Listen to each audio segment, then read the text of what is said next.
Raison de Femme cyangwa se isangano ry'abari n'abategarugori baharanira amajyambere y'icyaro twaje kwitabira umugoroba w'umuryango. Ikiba kigamijwe ni ugutangamo ibiganiro cyane cyane bigamije kurwanya ihohotera rikorerwa mu miryango, kandi Raison de Femme ntabwo tujya duhagarara kujya tujya gutanga ubutumwa butandukanye bwo kurwanya ihohoterwa, bwo kubwira abantu amategeko ariho kurwanya ihohoterwa, za politike leta yashyizeho zo kurwanya ihohoterwa.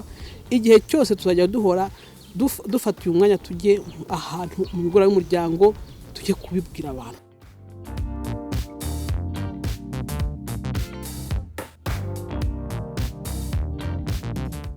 Icyo nungutse urabona nimba batuganirije amahohotera, ubwoko bw'amahohotera, mise numva ubwari bwo nkamenya nuko hari amategeko abagomba kundengera. Kubera turi kumwe n'abagore bacu nyine twese byadufashije ibiganiro batugejejeho, nabo turavana dufasha umwanzuro, mbese dufatanye imirimo yo mu rugo.